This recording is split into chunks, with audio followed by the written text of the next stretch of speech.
ನಮಃ ಶಾಂತಾಯ ದಿವ್ಯಾಯ ಸತ್ಯಧರ್ಮಸ್ವರೂಪಿಣೆ ಸ್ವಾನಂದಾಮೃತತೃಪ್ತಾಯ ಶ್ರೀಧರಾಯ ನಮೋ ನಮಃ.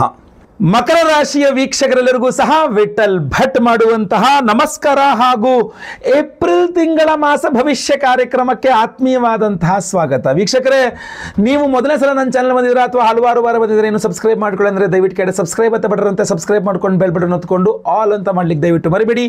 ಫೇಸ್ಬುಕ್ಕಲ್ಲಿ ನಮ್ಮ ವಿಡಿಯೋ ನೋಡ್ತಾ ಇದ್ದೀರಾ, ನಮ್ಮ ಪೇಜನ್ನು ಇನ್ನೂ ಫಾಲೋ ಮಾಡಿಲ್ವಾ ದಯವಿಟ್ಟು ಪೇಜ್ ಫಾಲೋ ಮಾಡ್ಕೊಳ್ಳಿ. ಇಲ್ಲಿ ಮೇಲೆ ಫಾಲೋ ಅಂತ ಕಾಣ್ತದೆ, ಫಾಲೋ ಮಾಡ್ಕೊಳ್ಳಿ ಪೇಜ್ನ. ಇನ್ನು ಈ ವಿಡಿಯೋ ನಿಮಗೆ ಇಷ್ಟ ಆಯಿತು ಅಂದರೆ ದಯವಿಟ್ಟು ಲೈಕ್ ಮಾಡ್ಲಿಕ್ಕೆ ಮರಿಬೇಡಿ. ವಾಟ್ಸಪ್, ಫೇಸ್ಬುಕ್, ಮೆಸೆಂಜರ್, ಟೆಲಿಗ್ರಾಮ್ ಎಲ್ಲ ಕಡೆ ಸಾಮಾಜಿಕ ಜಾಲತಾಣಗಳ ವಿಡಿಯೋನ ಆದಷ್ಟು ಜಾಸ್ತಿ ಶೇರ್ ಮಾಡಿ. ಪ್ರತಿಯೊಬ್ಬ ಮಕರ ರಾಶಿಯವರಿಗೆ ಈ ವಿಡಿಯೋ ರೀಚ್ ಆಗಬೇಕು. ಕಾರಣ ಇದು ಏಪ್ರಿಲ್ ತಿಂಗಳ ಮಕರ ರಾಶಿಯವರ ಮಾಸ ಭವಿಷ್ಯ. ಓಕೆನಾ? ಸೊ ಈ ದೀರ್ಘಕಾಲಿಕವಾದಂತಹ ಗ್ರಹ ಸಂಚಾರಗಳ ಬಗ್ಗೆ ನಾವು ಒಂದಿಷ್ಟು ಪಾಸಿಟಿವ್ ಹೇಳಿರ್ಬೋದು. ಈಗ ಉದಾಹರಣೆಗೆ ನಿಮಗೆ 7.5 ಮುಗಿದೋಯ್ತು, ಅದಕ್ಕೊಂದಿಷ್ಟು ಪಾಸಿಟಿವ್ ಹೇಳಿರ್ಬೋದು. ಆದರೆ ಮಾಸ ಭವಿಷ್ಯ ಬಂದಾಗ ಸ್ವಲ್ಪ ನೆಗೆಟಿವ್ಗಳು ಬರುತ್ತೆ, ಯಾಕಂದರೆ ಬೇರೆ ಗ್ರಹಗಳ ಲೆಕ್ಕಾಚಾರವೂ ಬರುತ್ತೆ. ಈಗ ತಾನೇ ಮೊನ್ನೆ ಪಾಸಿಟಿವ್ ಇಲ್ದಲ್ರಿ, ಅಲ್ಲಿ ನೆಗೆಟಿವ್ ಹೇಳ್ತಿದ್ರಿ ಇಲ್ಲಿ ಅನ್ನೋ ರೀತಿಯಲ್ಲಿ ದಯವಿಟ್ಟು ಅನ್ಕೋಬೇಡಿ. ಅದರ ಲೆಕ್ಕಾಚಾರಗಳು ಬೇರೆ, ಓನ್ಲಿ ಶನಿಯನ್ನು ಇಟ್ಕೊಂಡು ಹೇಳಿರೋದು. ಇದರ ಲೆಕ್ಕಾಚಾರ ಬೇರೆ, ಬಾಕಿ ಗ್ರಹಗಳನ್ನೆಲ್ಲ ಇಟ್ಕೊಂಡು ಹೇಳಿರ್ತಕ್ಕಂಥದ್ದು ಆಗಿರುತ್ತೆ. ಆಯಿತಾ? ಸೊ ದಯವಿಟ್ಟು ಒಳ್ಳೆಯದಾಗಲಿ. ಸೊ 1 by 1 ನೋಡ್ಕೊಂಬರೋಣ. ಮೊದಲನೇದಾಗಿ ನಿಮ್ಮ ಉದ್ಯೋಗ, ಮಕರ ರಾಶಿಯವರ ಉದ್ಯೋಗ ಹೇಗಿರಲಿದೆ ಈ ಒಂದು ಏಪ್ರಿಲ್ ತಿಂಗಳಲ್ಲಿ ಅಂತ. ಸೊ ಏಪ್ರಿಲ್ ತಿಂಗಳಲ್ಲಿ ನಿಮ್ಮ ಕರ್ಮಾಧಿಪತಿಯಾದಂತಹ ಶುಕ್ರ ಗ್ರಹ ಪರಮೋಚ್ಚ ಸ್ಥಿತಿಯಲ್ಲಿ ಇದ್ದರೂ ಸಹ ರವಿಯೊಂದಿಗಿರ್ತಾನೆ. ಆದ್ದರಿಂದ ಮೊದಲ 13 ದಿನಗಳು ತುಂಬ ಹೆಕ್ಟಿಕ್ ಪ್ರೆಷರ್ ಇರುತ್ತೆ, ಗೊತ್ತಲ್ಲ, ಸಿಕ್ಕಾಪಟ್ಟೆ ಪ್ರೆಷರ್ ಇರುತ್ತೆ ನಿಮಗೆ. 13ನೇ ತಾರೀಕು ನಂತರ ತುಂಬ ಚೆನ್ನಾಗಿರುತ್ತೆ, ಜಾಬ್ ವಿಚಾರದಲ್ಲಿ ತುಂಬ ಅನುಕೂಲ ಆಗುತ್ತೆ. 13ರ ತನಕ ಟಾರ್ಗೆಟ್ ಕೊಟ್ಬಿಡ್ತಾರೆ, ಆ ಟಾರ್ಗೆಟ್ನ ನೀವು ಪೂರ್ಣ ಮಾಡ್ತೀರಾ. 13ರ ನಂತರ ಟಾರ್ಗೆಟ್ ಪೂರ್ಣ ಮಾಡಿದ್ದಕ್ಕನ್ನೋ ಗೊತ್ತಿಲ್ಲ, ಒಟ್ಟು ತುಂಬ ಚೆನ್ನಾಗಿರುತ್ತೆ ನಿಮಗೆ, ಜಾಬಲ್ಲೇ ಸೂಪರ್ ಅನ್ನೋ ಥರ ಇರ್ತೀರಾ ಅಂತ.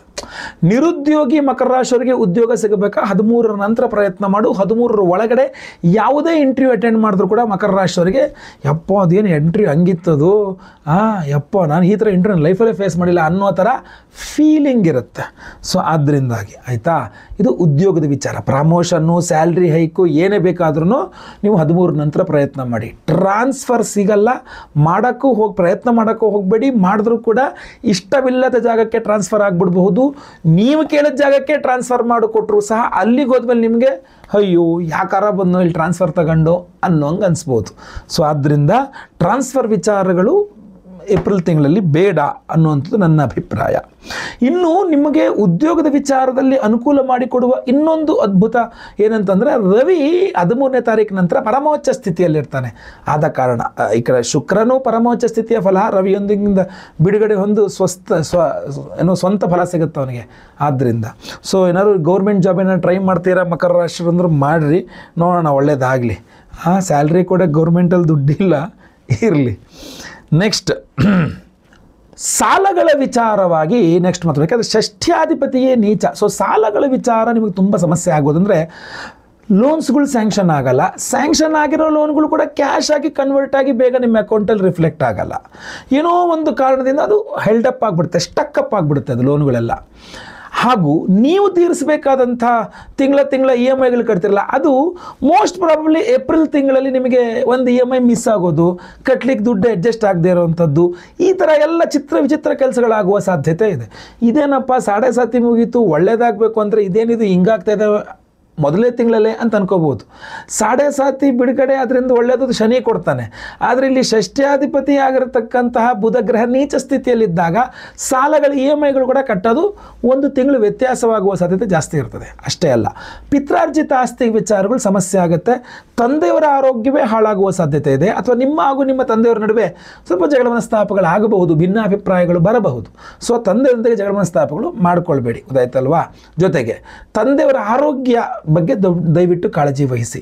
ಪಿತ್ರಾರ್ಜಿತ ಆಸ್ತಿ ಪ್ರಯತ್ನನೇ ಮಾಡೋಕ್ಕೆ ಹೋಗ್ಬಿಡಿ. ಅದರಲ್ಲೂ ಭೂಮಿ ಪ್ರಯತ್ನ ಮಾಡ್ತಾ ಇದ್ದೀರಾ ಪಿತ್ರಾರ್ಜಿತ ಆಸ್ತಿ ಅಂತ ಆದರೆ ಏಪ್ರಿಲ್ ತಿಂಗಳಲ್ಲಿ ಪ್ರಯತ್ನನೇ ಮಾಡೋಕ್ಕೆ ಹೋಗ್ಬಿಡಿ, ಕೆಟ್ಟವ್ರಾಗ್ತೀರಾ. ಯಾಕೆ ಕೆಟ್ಟವ್ರಾಗ್ಬಿಡುವಂಥ ಮಾರ್ಕ್ ತಗೋಬೇಕು? ಈ ತಿಂಗಳು ಬಿಟ್ಟುಬಿಟ್ರೆ ಎತ್ತಲಾಗಿ ಮುಂದೆ ಆಮೇಲೆ ನೋಡೋಣ, ಯಾವಾಗ ಒಂದು ಜೂನ್ನಲ್ಲೋ ಜೂನ್ ನಂತರ ಯಾವಾಗ ನೋಡೋಣ. ಗುರುಬಲ ಮುಗಿದೋಗುತ್ತೆ ಒಪ್ಕೊಳ್ತೀನಿ, ಆದರೂ ಕೂಡ ಏಪ್ರಿಲ್ನಲ್ಲಿ ಗ್ರಹ ಸ್ಥಿತಿಗಳು ನಿಮಗೆ ಅಷ್ಟು ಸಪೋರ್ಟಿವ್ ಆಗಿ ಇಲ್ಲ, ಹೋಯ್ತಲ್ವ? ನಿಮಗೆ ಪಿತ್ರಾರ್ಜಿತ ಆಸ್ತಿ ನಿಮಗೆ ಸಿಗೋಂಗೆ ಮಾಡುವಂಥದ್ದು ಲವಲೇಶ ಇರ್ತಕ್ಕಂಥದ್ದು 13ರ ನಂತರವೇ. ನೆಕ್ಸ್ಟ್ ವಿವಾಹಾದಿ ವಿಚಾರಗಳಿಗೆ ಬಂದರೆ, ಅವಿವಾಹಿತರಿಗೆ ವಿವಾಹದ ವಿಚಾರದಲ್ಲಿ ತೊಂದರೆ ಕೊಡ್ತಕ್ಕಂಥದ್ದು ಸಪ್ತಮದ ಕುಜ. 7ನೇ ಮನೆಯಲ್ಲಿ ನೀಚ ಸ್ಥಿತಿಯಲ್ಲಿ ಕುಜ ಇದ್ದಾನೆ ಅಂತಂದರೆ ಮಕರ ರಾಶಿ ಅವಿವಾಹಿತರಿಗೆ ವಿವಾಹದ ವಿಚಾರದಲ್ಲಿ ಅನುಕೂಲತೆಗಳು ಸ್ವಲ್ಪ ಕಮ್ಮಿನೇ. ಆದರೆ ಶುಕ್ರ ಗ್ರಹ ಇದ್ದಾನಲ್ಲ, 13ರ ನಂತರ ಏನು ಫ್ರೀ ಆಗ್ತಾನೆ ಶುಕ್ರ, ಪಂಚಮಾಧಿಪತಿ ನಿಮಗೆ. ಸೊ ಶುಕ್ರನ ಒಂದು ಅನುಗ್ರಹದಿಂದ ನಿಮಗೆ ವಿವಾಹ ಸಿದ್ಧಿಗೆ ಒಂದು ಸ್ವಲ್ಪ ಸಹಾಯಗಳು ಸಿಗಬೇಕು ನಿಮಗೆ. ಆದರೆ ಏನೇನೋ ಅಂತೂ ಇಂತೂ ಸೆಟ್ ಮಾಡ್ತೀರಾ, ಯಾರೊಬ್ಬರು ಬಂದು ಜಗಳ ಆಗ್ಬಿಟ್ಟು ಅದು ಕಿತ್ತೋಗುತ್ತೆ.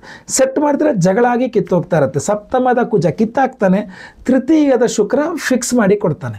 ಸೊ ಇಬ್ಬರಲ್ಲಿ ಯಾರಿಗೆ ಹೇಳ್ತಾರೋ ನಿಮ್ಗೆ ಬಿಟ್ಟು ವಿಚಾರ. ಯಾಕೆಂದರೆ ಗುರುಬಲ ಬೇರೆ ಇದೆಯಲ್ಲ. ಸೊ ಶುಕ್ರ ಗುರುವಿನ ಬಲದೊಂದಿಗೆ ಶುಕ್ರನ ಗೆಲ್ಬೋದೇನೋ ಗೊತ್ತಿಲ್ಲ. ಬಟ್ ಆ ಸಂಬಂಧಗಳ ಜೊತೆ ಜಗಳ ಮನಸ್ತಾಪಗಳಾಗೋ ಥರ ಇದ್ದಾಗ ನೀವು ಅದನ್ನು ಸಮಾಧಾನವಾಗಿ ಹ್ಯಾಂಡಲ್ ಮಾಡಬೇಕು.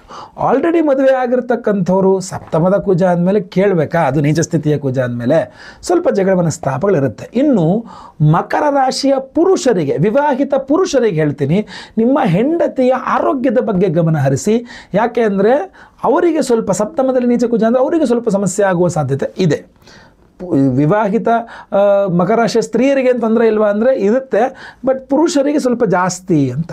ಇನ್ನು ಎಲ್ಲರೂ ಓವರಾಲ್ ಆಗಿ ಹೇಳಲಿಕ್ಕೆ ಹೋದರೂ ಸಹ ನಿಮಗೆ ನೀಚ ಸ್ಥಿತಿಯಲ್ಲಿ ಕುಜ ಇದ್ದಾನೆ, ಸಪ್ತಮದಿಂದ ಪೂರ್ಣ ದೃಷ್ಟಿ ಕೊಡ್ತಾನೆ ರಾಶಿಗೆ ಅಂದಾಗ ರಕ್ತ ಸಂಬಂಧಿತವಾದಂಥ ಸಮಸ್ಯೆಗಳು ಅಂದರೆ low B P, high B P, sugar, ಆಮೇಲೆ ಪ್ಲೇಟ್ಲೆಟ್ಸ್, ರೆಡ್ ಬ್ಲಡ್ ರಕ್ತ ಕಣಗಳು, ಕೆಂಪು ರಕ್ತ ಕಣಗಳು ಇತ್ಯಾದಿಗಳ ಸಂಖ್ಯೆಯಲ್ಲಿ ಕಡಿಮೆ ಆಗ್ತಕ್ಕಂಥದ್ದು, ಇದೆಲ್ಲವೂ ಸಹ ಸ್ಪಷ್ಟವಾಗಿ ಕಾಣ್ತಾ ಇರ್ತಕ್ಕಂಥದ್ದು ಈ ಒಂದು ಏಪ್ರಿಲ್ ತಿಂಗಳಲ್ಲಿ. ಸೊ ಆದ್ದರಿಂದ ನಿಮ್ಮ ಆಹಾರ ವ್ಯವಹಾರಗಳು, ನಿಮ್ಮ ದಿನನಿತ್ಯದ ಚಟುವಟಿಕೆಗಳು, ನಿದ್ರಾಹಾರಗಳು, ಅಂದರೆ ಏನು ಟೈಮ್ ಮಲ್ಗೋದು, ಎಷ್ಟು ಟೈಮ್ ಬೇಕೋ ಅಷ್ಟು ಟೈಮ್ ಕರೆಕ್ಟಾಗಿ ಮಲಗೋದು, ಬೇಗ ಎದ್ದೇಳೋದು, ಬೆಳಗ್ಗೆ ರಾತ್ರಿ ಬೇಗ ಮಲಗೋದು, ಸೌಂಡ್ ಸ್ಲೀಪ್ ಅಂತಾರಲ್ಲ ಆ ಥರ ಒಳ್ಳೆ ನಿದ್ದೆ ಮಾಡುವಂಥದ್ದು. ಆಮೇಲೆ ಏನು ನಿಮ್ಮ ಆರೋಗ್ಯಕ್ಕೋಸ್ಕರ ಎಕ್ಸಸೈಸ್ಗಳು, ವ್ಯಾಯಾಮ, ಧ್ಯಾನ, ಪ್ರಾಣಾಯಾಮ ಎಲ್ಲದೂ ಸಹ ರೂಢಿ ಮಾಡ್ಕೊಳ್ಳಿ. ದಯವಿಟ್ಟು ರೂಢಿ ಮಾಡ್ಕೊಳ್ಳಿ. ಎಲ್ಲದೂ ಸಹ ಹೆಂಗಿದ್ರು 7:30 ಕೂಡ ಮುಗಿದೋಗಿರ್ತದೆ. ಚೈತನ್ಯ ಶಕ್ತಿ ಚೆನ್ನಾಗಿ ಬರ್ಬೇಕು, ನೀವು ಹೈಪರ್ ಆ್ಯಕ್ಟಿವ್ ಆಗ್ಬೇಕು ನೀವು, ಆಯ್ತಲ್ವಾ? ಅದ್ರ ಬಗ್ಗೆ ಗಮನ ಕೊಡಿ, ಆಯಿತಾ? ನೆಕ್ಸ್ಟು ವಿದ್ಯಾರ್ಥಿಗಳಿಗೆ ಹೇಳಬೇಕು ಅಂತಂದರೆ 13ರ ನಂತರ ತುಂಬ ಚೆನ್ನಾಗಿರುತ್ತೆ. ಯೋಚನೆ ಮಾಡಿಬಿಡಿ ಮಕ್ಕಳೇ, ತುಂಬ ಚೆನ್ನಾಗಿ ರೆಕಗ್ನೈಸೇಷನ್ಸ್ಗಳು ಸಿಗುತ್ತೆ, ಒಳ್ಳೊಳ್ಳೆ ಅವಕಾಶಗಳು ಸಿಗುತ್ತೆ ವಿದ್ಯಾರ್ಥಿಗಳಿಗೆ. ಮಕರ ರಾಶಿಯ ವಿದ್ಯಾರ್ಥಿಗಳಿಗೆ ಒಳ್ಳೊಳ್ಳೆ ಅವಕಾಶಗಳು ಸಿಗುತ್ತೆ. ಅದು ಕೂಡ 13 ದಾಟಬೇಕು. ಅದಕ್ಕೆ ಇನ್ನು ರಜೆಯನ್ನು ಈ ಮಕ್ಕಳು ಏನು ಮಾಡ್ತೀರಿ ನೀವು, ರಜೆಯನ್ನು ಮಜೆಯಲ್ಲಿ ಕಳೆದು ಬಿಡ್ತೀರಲ್ಲ, ಕಳಿಬಾರ್ದು ಅಂತಲ್ಲ, ಬಟ್ ಎಲ್ಲರೂ ಒಂದಷ್ಟು ಒಳ್ಳೊಳ್ಳೆ ಅವಕಾಶಗಳು ಸಿಕ್ಕಿದಾಗ ನಿಮ್ಮಲ್ಲಿರುವ ಟ್ಯಾಲೆಂಟನ್ನು ತೋರಿಸ್ಬೇಕು ಅಂತದ್ದು. ನನಗೆ ಆಟ ಆಡೋಕ್ಕಾಗಲ್ಲ, ನಂಗೆ ಟೈಮ್ ಸಿಗಲ್ಲ, ನಾನು ಕ್ರಿಕೆಟ್ ಆಡೋಕೆ ಹೋಗ್ಬೇಕು, ಅಥವಾ ಮತ್ತೇನೋ ಆಡೋಕೆ ಹೋಗ್ಬೇಕು, ನನ್ನಲ್ಲಿರುವ ಟ್ಯಾಲೆಂಟನ್ನು ಹೊರಗಾಕ್ಲಿಕ್ಕೆ ಆಗೋದಿಲ್ಲ ನನಗೆ ಮಾಡಬೇಡಿ. ದಯವಿಟ್ಟು ಪ್ರಾಧಾನ್ಯತೆ ಯಾವುದಕ್ಕೆ ಕೊಡಬೇಕು ಅನ್ನೋಂಥದ್ದು ಇರ್ತದೆ. ಆದ್ದರಿಂದ ಆಯಿತಾ, ಹಲವಾರು ಪ್ರಮುಖವಾದಂತಹ ವಿಚಾರಗಳು. ಹಾಗೂ ಇಲ್ಲಿ ಗುರುಬಲ ಅನ್ನುವಂಥದ್ರ ಕೊನೆಯ ಸಮಯ ಇದು. ಅದರಿಂದ ಮಕರ ರಾಶಿ ಮದುವೆ ಆಗಿದೆ, ಸಂತಾನವಾಗಿಲ್ಲ ಅನ್ನತಕ್ಕಂಥವ್ರಿಗೆ ಪಂಚಮದ ಗುರು ಸಂತಾನಕ್ಕೆ ಸಹಾಯಕನಲ್ಲ, ಆದರೂ ಕೂಡ ಪಂಚಮಾಧಿಪತಿಯೊಂದಿಗೆ ಪರಿವರ್ತನೆ ಯೋಗ ಆಗಿರೋದ್ರಿಂದ ಒಂದು ಚಾನ್ಸ್ ಇದೆ. ಸೊ ಇನ್ನೂ ಒಂದು ತಿಂಗಳ ಪ್ರಯತ್ನಕ್ಕೆ, ಅಂದರೆ ಸಂತಾನ ಇಲ್ಲದ ಮಕರ ರಾಶಿಯವರು ಸಂತಾನಕ್ಕೆ ಪ್ರಯತ್ನ ಮಾಡಲಿಕ್ಕೆ ಇನ್ನೂ ಒಂದು ಕೊನೆಯ ಅವಕಾಶ ಸಿಗ್ತದೆ. ದಯವಿಟ್ಟು ಸಂತಾನಕ್ಕೆ ಪ್ರಯತ್ನ ಮಾಡಿಕೊಳ್ಬಹುದು. ಸಪ್ತಮದ ಕುಜನಿಂದಲೋ, ನೀಚ ಸ್ಥಿತಿಯ ಬುಧನಿಂದಲೋ, ಅಥವಾ ಸೂರ್ಯಗ್ರಹಣ, ಭಾಳ ಇಂಪಾರ್ಟೆಂಟ್ ಸೂರ್ಯಗ್ರಹಣ. ಸೊ ಶುಭ ಫಲ ನಿಮಗೆ. ಸೊ ಶುಭ ಫಲವನ್ನು ಪಡ್ಕೊಳ್ಬೇಕು ನೀವು. ಸೊ ಇದೆಲ್ಲ ದೃಷ್ಟಿಯಲ್ಲಿಟ್ಕೊಂಡು ಪರಿಹಾರ ಮುಖ್ಯ. ಆ ವಿಶೇಷವಾದಂತಹ ಪರಿಹಾರ ಏನಪ್ಪ ಅಂತಂದರೆ, ಮಾರ್ಚ್ 29ನೇ ತಾರೀಕು ಶನಿವಾರ ಅಮಾವಾಸ್ಯೆ, ಮಹಾಸೂರ್ಯಗ್ರಹಣ, ಷಡ್ಗ್ರಹ ಯೋಗ, 6 ಗ್ರಹಗಳು ಒಂದೇ ರಾಶಿ ಮೀನರಾಶಿಯಲ್ಲಿರುವಂತಹ ಒಂದು ಅದ್ಭುತವಾದಂತಹ ಪರ್ವಕಾಲದ ಸಮಯ ಅದು. ಅವತ್ತಿನ ದಿವಸ ನಮ್ಮ ಯಾಗಶಾಲೆಯಲ್ಲಿ ನಾವು ನಿಮ್ಮ ಎಲ್ಲರ ಸಮಸ್ಯೆಗಳ ಪರಿಹಾರಕ್ಕೆ, ಸೂರ್ಯಗ್ರಹಣದ ದೋಷವೂ ಪರಿಹಾರವಾಗಬೇಕು, ಶನಿ ಸಂಚಾರ ಏನು ಕುಂಭರಾಶಿಯಿಂದ ಮೀನರಾಶಿಗೆ ಶನಿ ಸಂಚಾರ ಆಗ್ತಾ ಇದೆ, ಅವತ್ತಿನ ದಿವಸವೇ ಆಗ್ತಾ ಇದೆ ಶನಿವಾರ ಅಮಾವಾಸ್ಯೆ, ಆ ಶನಿ ಸಂಚಾರದ ಪೀಡೆಯೂ ಪರಿಹಾರವಾಗಬೇಕು. ಹಾಗೂ ಎಲ್ಲ ಆರೋಗ್ಯ ಬಾಧೆಗಳು ಪರಿಹಾರವಾಗಬೇಕು, ವ್ಯಾಪಾರ ಉದ್ಯೋಗಾದಿ ಯಾವುದೇ ಸಮಸ್ಯೆಗಳಿದ್ರೂ ಪರಿಹಾರವಾಗಬೇಕು, ಶತ್ರುಬಾಧೆ, ಮಾಟಮಂತ್ರ, ದೃಷ್ಟಿದೋಷ ಎಲ್ಲ ಸಮಸ್ಯೆಗಳು ಪರಿಹಾರವಾಗಬೇಕು, ಗುರುದೋಷ ಪರಿಹಾರವಾಗಬೇಕು. ಹೀಗೆ ನಿಮ್ಮೆಲ್ಲರ ಸಮಸ್ಯೆಗಳ ಪರಿಹಾರಕ್ಕೆ ಅಂತಹ ಪರ್ವ ದಿನದಂದು ನಮ್ಮ ಯಾಗಶಾಲೆಯಲ್ಲಿ ಸಹಸ್ರ ಶನಿ ಶಾಂತಿ ಹೋಮ 1008 ಸಂಖ್ಯೆಯಲ್ಲಿ ಶನೇಶ್ವರನಿಗೆ ಹೋಮವನ್ನು ಮಾಡ್ತಾ ಇದ್ದೇವೆ. ಶನಿ ಶಾಂತಿ ಸಹಸ್ರ 1008 ಸಂಖ್ಯೆಯಲ್ಲಿ ಹೋಮವನ್ನು ಮಾಡ್ತಾ ಇದ್ದೇವೆ. ಅಷ್ಟೇ ಅಲ್ಲ, ಅದರ ಜೊತೆಯಲ್ಲಿ ಅವತ್ತೇ ಸೂರ್ಯಗ್ರಹಣ ಇದೆ. ಆದ್ದರಿಂದ ಸೂರ್ಯಗ್ರಹಣ ಶಾಂತಿಯನ್ನು ಮಾಡ್ತಾ ಇದ್ದೇವೆ. ಅಷ್ಟೆಲ್ಲ ಎಲ್ಲ ಆರೋಗ್ಯ ಪೀಡೆಗಳ ಪರಿಹಾರಕ್ಕೆ ಮಹಾಮೃತ್ಯುಂಜಯ ಹೋಮವನ್ನು ಮಾಡ್ತಾ ಇದ್ದೇವೆ. ಅವಿವಾಹಿತರಿಗೆ ವಿವಾಹ ಸಿದ್ಧಿಯಾಗಬೇಕು, ವಿವಾಹಿತರಿಗೆ ಅನ್ಯೋನ್ಯ ಸುಖ ದಾಂಪತ್ಯ ಜೀವನ ಸಿಗಬೇಕು, ಸ್ವಯಂವರ ಪಾರ್ವತಿ ಹೋಮವನ್ನು ಮಾಡ್ತಾ ಇದ್ದೇವೆ. ಗುರುಬಲ ಇಲ್ಲದವರಿಗೆ ಗುರುಬಲ ಸಿಗಬೇಕು, ಗುರುಬಲ ಇರುವವರಿಗೆ ಆ ಇರುವ ಗುರುಬಲ ಇನ್ನೇನು ಕೊನೆ ಒಂದೂವರೆ ತಿಂಗಳಿದೆ, ಆ ಗುರುಬಲದ ಫಲ ತುಂಬ ಚೆನ್ನಾಗಿ ಸಿಗಬೇಕು ನಿರ್ವಿಘ್ನವಾಗಿ. ಗುರು ದೋಷಗಳ ಪರಿಹಾರವಾಗಬೇಕು, ಗುರು ಶಾಂತಿ ಹೋಮವನ್ನು ಮಾಡ್ತಾ ಇದ್ದೇವೆ. ನವಗ್ರಹ ಶಾಂತಿ ಹೋಮಗಳನ್ನು ಮಾಡ್ತಾ ಇದ್ದೇವೆ. ಇಷ್ಟೆಲ್ಲ ಹೋಮಗಳನ್ನು ಮಾಡಿ ಪ್ರಸಾದ ಸ್ವರೂಪದಲ್ಲಿ ಈ ವಿಶೇಷವಾದ ಒರಿಜಿನಲ್ ನೀಲಮಣಿ, ಬ್ಲೂ ಸಫೈರ್, ನೀಲಿ ಪುಷ್ಯರಾಗ, ಒರಿಜಿನಲ್ ಬ್ಲೂ ಸಫೈರ್ ಅನ್ನು ಕೊಡ್ತಾ ಇದ್ದೇನೆ. ಇದನ್ನು ಉಂಗುರದ ಸ್ವರೂಪದಲ್ಲಿ ಕೊಡ್ತಾ ಇರುವ ಉದ್ದೇಶ, ಬರೀ ಸ್ಟೋನನ್ನು ಕೊಟ್ಟರೆ ಕಳೆದುಕೊಳ್ಳುವ ಸಾಧ್ಯತೆ ಜಾಸ್ತಿ ಇರ್ತದೆ ಅಂತ ಹೇಳಿ ಒಂದು ಚಿಕ್ಕ ಉಂಗುರ ಥರ ಮಾಡಿ ಕೊಟ್ಟರೆ ನೀವು ಇಟ್ಕೊಳ್ಳೋಕೆ ತುಂಬ ಅನುಕೂಲ ಆಗುತ್ತೆ ಅಂತ ಇದನ್ನು ಕೊಡ್ತಾ ಇರ್ತಕ್ಕಂಥದ್ದು, ಉಂಗುರದ ಸ್ವರೂಪದಲ್ಲಿ ಮಾಡಿ ಕೊಡ್ತಾ ಇರ್ತಕ್ಕಂಥದ್ದು. ಅಷ್ಟೇ, ಕಳ್ಕೊಳ್ಬಾರ್ದು ನೀವು ಅನ್ನುವ ಕಾರಣಕ್ಕೆ ಈ ಉಂಗುರ ಸ್ವರೂಪದಲ್ಲಿದ್ದರೆ ಕಳೆದು ಹೋಗೋದಿಲ್ಲ ಅಂತ ಈ ಪವಿತ್ರವಾದಂತಹ ನೀಲಿ ಪುಷ್ಯರಾಗ ರತ್ನಗಳನ್ನು, ಶನಿಯ ರತ್ನಗಳನ್ನು ನಾನು ತಿರುನೆಲ್ಲಾರ್ ಸಾಕ್ಷಾತ್ ಅಗಸ್ತ್ಯ ಮಹರ್ಷಿಗಳಿಂದ ಪ್ರತಿಷ್ಠಾಪನೆಗೊಂಡ ದರ್ಭಾರಣ್ಯೇಶ್ವರ ಸ್ವಾಮಿಯ ಸನ್ನಿಧಾನದಲ್ಲಿ, ತಿರುನೆಲ್ಲಾರ್ ಶನೇಶ್ವರನ ಸ್ವಾಮಿಯ ಒಂದು ಸಾನ್ನಿಧ್ಯ ಇದೆ, ನಳತೀರ್ಥ ಇದೆ ಅಲ್ಲಿ. ಆ ನಳತೀರ್ಥದಲ್ಲಿ ಈ ಎಲ್ಲ ಉಂಗುರಗಳನ್ನು ಆ ನಳತೀರ್ಥದಲ್ಲಿ ಫಸ್ಟ್ ಜಲಾಭಿಷೇಕದೊಂದಿಗೆ ಅಲ್ಲಿ ಅಭಿಮಂತ್ರಣ ಮಾಡಿ, ಅಲ್ಲಿಂದ ಅದನ್ನು ಸೀದಾ ನಾವು ದರ್ಭಾರಣ್ಯೇಶ್ವರ ಸ್ವಾಮಿ ಹಾಗೂ ತಿರುನೆಲ್ಲಾರ್ ನಮ್ಮ ಶನೇಶ್ವರ ಸ್ವಾಮಿಯ ಸನ್ನಿಧಾನಕ್ಕೆ ತಗೊಂಡು ಹೋಗಿ ಆ ಮೂಲ ದೇವರ ದರ್ಶನವನ್ನು ನೀವು ಮಾಡ್ತಾ ಇದ್ದೀರಿ. ನಿಮಗೆಲ್ಲೂ ಸಹ ಆ ಮೂಲ ದೇವರ ದರ್ಶನ ಸಿಗೋದ್ರೆ ನಮ್ಮಲ್ಲಿ ಎಕ್ಸ್ಕ್ಲೂಸಿವ್ ನಿಮಗೊಂದು ತಿರುನೆಲ್ಲಾರ್ ಶನೇಶ್ವರ ಸ್ವಾಮಿಯ ದರ್ಶನವನ್ನು ಸಹ ನೀವು ಮಾಡಬಹುದು. ನಾನು ಅಲ್ಲಿ ತೆಗೆದುಕೊಂಡು ಹೋಗಿ ಈ ಒಂದು ರತ್ನಗಳನ್ನು ಲಿಟ್ ಎನರ್ಜೈಸ್ ಮಾಡಿ ತಗೊಂಡ್ಬರ್ತಾ ಇದ್ದೇವೆ. ಸೊ ಇಂಥ ಒಂದು ಅದ್ಭುತವಾದಂತಹ ಒಂದು ರತ್ನಗಳನ್ನು ಇಷ್ಟೆಲ್ಲ ಕ್ಷೇತ್ರಗಳಲ್ಲಿ ಅವತ್ತಿನ ದಿವಸ ಸೂರ್ಯೋದಯದಿಂದ ಸೂರ್ಯಾಸ್ತದ ಒಳಗೆ 3 ಅದ್ಭುತವಾದ ಸನ್ನಿಧಾನಗಳ ದರ್ಶನ ಮಾಡಿದ್ದೇನೆ. ಒಂದು ದರ್ಭಾರಣ್ಯೇಶ್ವರ ಸ್ವಾಮಿ ಅಗಸ್ತ್ಯ ಮಹರ್ಷಿಗಳಿಂದ ಪ್ರತಿಷ್ಠಾಪನೆಗೊಂಡದ್ದು, ಇನ್ನೊಂದು ಆದಿಕುಂಭೇಶ್ವರ ಸ್ವಾಮಿ ಕುಂಭಕೋಣಂ, ಅದು ಕೂಡ ಪುರಾಣ ಪ್ರಸಿದ್ಧವಾದಂತಹ ಸನ್ನಿಧಾನ. ಇನ್ನೊಂದು ಬಂದು ಅರುಣಾಚಲೇಶ್ವರ ಜ್ಯೋತಿರ್ಲಿಂಗ, ಅಂದರೆ ಅದು ಅಗ್ನಿಲಿಂಗ. ಅದು ಪಂಚಭೂತಗಳಲ್ಲಿ ಪೃಥಿವ್ಯಪ್ ತೇಜು ವಾಯುರಾಕಾಶದಲ್ಲಿ ಅಗ್ನಿಲಿಂಗ ಅನ್ನುವಂಥದ್ದು ಅರುಣಾಚಲೇಶ್ವರನ ಸ್ವಾಮಿಯ ಸನ್ನಿಧಾನ. ಈ 3 ಸ್ವಾಮಿಯ ಈಶ್ವರನ ಸನ್ನಿಧಾನಗಳಲ್ಲೆಲ್ಲ ಸಹ ಈ ಒಂದು ಉಂಗುರಗಳನ್ನು ತೆಗೆದುಕೊಂಡು ತಿರುಗಾಡಿ ಅಲ್ಲೆಲ್ಲ ಪೂಜೆ ಮಾಡಿಸ್ಕೊಂಡು ಪ್ರಾರ್ಥನೆ ಮಾಡಿಕೊಂಡು ತಗೊಂಬಂದಿರತಕ್ಕಂಥ ಈ ಒಂದು ವಿಶೇಷವಾದಂತಹ ರತ್ನವನ್ನು ಮತ್ತೆ ಪುನಃ ಅಮಾವಾಸ್ಯೆ 29ನೇ ತಾರೀಕು ಅಮಾವಾಸ್ಯೆ ಶನಿವಾರ ಮಹಾಸೂರ್ಯಗ್ರಹಣದ ದಿವಸವೇ ಈ ಎಲ್ಲ ಹೋಮಗಳಲ್ಲಿ ಇದನ್ನು ಮತ್ತೆ ಪುನಃ ಇಟ್ಟು ಇದನ್ನು ಎನರ್ಜೈಸ್ ಮಾಡಿ ನಾವು ನಿಮಗೆ ಕಳಿಸ್ಕೊಡ್ತಾ ಇದ್ದೇವೆ.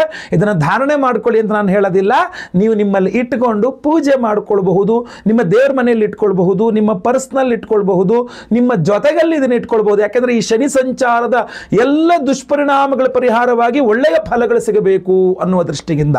ಇಷ್ಟೇ ಅಲ್ಲ, ನಾವು ನಿಮಗೆ ಒಂದು ಸೂರ್ಯ ಬಿಂಬ ಅಂತಲೂ ಸಹ ಕಳಿಸ್ಕೊಡ್ತೇವೆ. ಆ ಸೂರ್ಯ ಬಿಂಬವನ್ನು ನಿಮ್ಮ ಕೈಗೆ ತಲುಪಿದ ನಂತರ ಒಂದು ಅರ್ಧ kg ಒಂದು ಬೊಗಸೆಯಷ್ಟು, ಒಂದು ಎಷ್ಟು ಸಾಧ್ಯವೋ ಅಷ್ಟು ಜಾಸ್ತಿ ಗೋಧಿಯಲ್ಲಿ ಈ ಒಂದು ಸೂರ್ಯ ಬಿಂಬವನ್ನು ಇಟ್ಟು ಹತ್ತಿರದಲ್ಲಿರೋ ದೇವಸ್ಥಾನದಲ್ಲಿ ಅರ್ಚಕರಿಗೆ ಕೊಟ್ಟುಬಿಡಿ. ಅದನ್ನು ಅಷ್ಟೇ, as simple as that. Simple ಅಷ್ಟು ಮಾಡಿದ್ರೆ ಸಾಕು, ನಿಮ್ಮ ಕೈಯಿಂದ ಬಿಂಬದಾನವಾಯಿತು, ನಿಮಗೆ ಅಭಿಮಂತ್ರಿತ ಒರಿಜಿನಲ್ ನೀಲಿ ಪುಷ್ಯರಾಗ ರತ್ನ ಸಿಕ್ತು, ಎಲ್ಲ ಹೋಮಗಳ ಭಸ್ಮ, ಕುಂಕುಮಾರ್ಚನೆ, ಕುಂಕುಮ ಪ್ರಸಾದ ಇರುತ್ತೆ, ಅದನ್ನು ಡೈಲಿ ಹಣೆಗೆ ಹಚ್ಕೊಂಡ್ಬಿಡಿ ಸಾಕು. ಇಂಥ ಅದ್ಭುತವಾದ ಸಿಂಪಲ್ ಪರಿಹಾರ. ಇದಕ್ಕೆ ನಿಮ್ಮ ಹೆಸರುಗಳನ್ನು ನೋಂದಾಯಿಸಲಿಕ್ಕೆ ಸ್ಕ್ರೀನ್ ಮೇಲೆ ಕಾಣುವಂಥ ನಂಬರ್ಗೆ ನಿಮ್ಮ ಹೆಸರು, ಗೋತ್ರ ಗೊತ್ತಿದ್ರೆ ಗೋತ್ರ, ನಕ್ಷತ್ರ ಗೊತ್ತಿದ್ರೆ ನಕ್ಷತ್ರ, ನಿಮ್ಮ ರಾಶಿ ಹಾಗೂ ನಿಮ್ಮ ವಿಳಾಸ ವಾಟ್ಸಪ್ ಮಾಡ್ಕೊಂಡ್ರಾಯಿತು. ರಿಜಿಸ್ಟರ್ ಮಾಡ್ಕೊಳ್ಬೇಕು, ಎಲ್ಲ ವಿಚಾರಗಳು ನಿಮಗೆ ವಾಟ್ಸಪ್ಪಲ್ಲಿ ಬರ್ತದೆ. ರಿಜಿಸ್ಟರ್ ಆದ ನಂತರ ನಿಮ್ಮ ಹೆಸರನ್ನ ಸಂಕಲ್ಪ ಸೇವೆಗೆ ಸೇರಿಸಲಾಗಿದೆ ಅಂತ ಒಂದು ಮೆಸೇಜ್ ಸಹ ನಿಮಗೆ ಬರ್ತದೆ. ನಂತರ ಅವತ್ತಿನ ದಿವಸ 29ನೇ ತಾರೀಕು ಬೆಳಗ್ಗೆ ಲೈವಲ್ಲಿ ನಾನು ನಿಮ್ಮೆಲ್ಲರ ಹೆಸರು ಸಂಕಲ್ಪ ಮಾಡ್ತೇನೆ. ಬೆಳಗ್ಗೆನೆ ನಿಮ್ಮ ಹೆಸರು ಸಂಕಲ್ಪ ಆಗೋದು ನೀವೇ ಕೇಳಿಸ್ಕೊಳ್ಬಹುದು. ಲೈವಲ್ಲಿ ಎಲ್ಲ ಹೋಮಗಳನ್ನು ಲೈವ್ ನೋಡಬಹುದು. ಪ್ರಸಾದ ನಿಮಗೆ ಎಲ್ಲ ಹೋಮಗಳ ಭಸ್ಮ, ಕುಂಕುಮಾರ್ಚನೆ, ಕುಂಕುಮ ಪ್ರಸಾದ ಹಾಗೂ ಈ ವಿಶೇಷವಾದ ಒರಿಜಿನಲ್ ನೀಲಿ ಮಣಿ, ನೀಲಿ ಪುಷ್ಯರಾಗ ರತ್ನವನ್ನು ನಿಮಗೆ ನಿಮಗೆ ಸ್ಪೀಡ್ ಪೋಸ್ಟ್ ಮೂಲಕ ಕಳಿಸ್ಕೊಡ್ತೇವೆ, ಜೊತೆಗೆ ಆ ಸೂರ್ಯಬಿಂಬದ ಜೊತೆಗೆ, ಆಯ್ತಲ್ವಾ? ಎಲ್ಲರಿಗೂ ಸಹ ಒಳ್ಳೆಯದಾಗಲಿ. ಸ್ಕ್ರೀನ್ ಮೇಲೆ ಕಾಣೋ ನಂಬರ್ಗೆ ಬೇಗ ನಿಮ್ಮ ಹೆಸರನ್ನ ರಿಜಿಸ್ಟರ್ ಮಾಡ್ಕೊಳ್ಳಿ. ವಿಡಿಯೋ ಇಷ್ಟ ಆದರೆ ದಯವಿಟ್ಟು ಲೈಕ್ ಮಾಡ್ಲಿಕ್ಕೆ ಮರಿಬೇಡಿ. ವಾಟ್ಸಪ್, ಫೇಸ್ಬುಕ್, ಮೆಸೆಂಜರ್, ಟೆಲಿಗ್ರಾಮ್ ಎಲ್ಲ ಕಡೆ ಸಾಮಾಜಿಕ ಜಾಲತಾಣಗಳಲ್ಲಿ ವಿಡಿಯೋನ ಶೇರ್ ಮಾಡ್ಲಿಕ್ಕೆ ಮರಿಬೇಡಿ. ನೀವು ಸಬ್ಸ್ಕ್ರೈಬ್ ಮಾಡ್ಕೊಂಡಿಲ್ಲ ಅಂದರೆ ದಯವಿಟ್ಟು ಕೆಳಗಡೆ ಸಬ್ಸ್ಕ್ರೈಬ್ ಅಂತ ಬಟನ್ ಅಂತ ಸಬ್ಸ್ಕ್ರೈಬ್ ಮಾಡಿಕೊಂಡು ಬೆಲ್ ಬಟನ್ ಹೊತ್ಕೊಂಡು ಆಲ್ ಅಂತ ಮಾಡ್ಲಿಕ್ಕೆ ದಯವಿಟ್ಟು ಮರಿಬೇಡಿ. ಫೇಸ್ಬುಕ್ಕಲ್ಲಿ ನಮ್ಮ ವಿಡಿಯೋ ನೋಡ್ತಾ ಇದ್ರೆ ನಮ್ಮ ಪೇಜನ್ನು ಫಾಲೋ ಮಾಡ್ಲಿಕ್ಕೆ ದಯವಿಟ್ಟು ಮರಿಬೇಡಿ. ಮುಂದಿನ ವಿಡಿಯೋದಲ್ಲಿ ಮತ್ತೆ ಪುನಃ ಸಿಗ್ತಾನೆ. ಎಲ್ಲರಿಗೂ ಸಹ ಒಳ್ಳೆಯದಾಗಲಿ. ಲೋಕ ಸಮಸ್ತ ಸುಖಿನೋ ಭವಂತು. ನಾರಾಯಣ ನಾರಾಯಣ ನಾರಾಯಣ.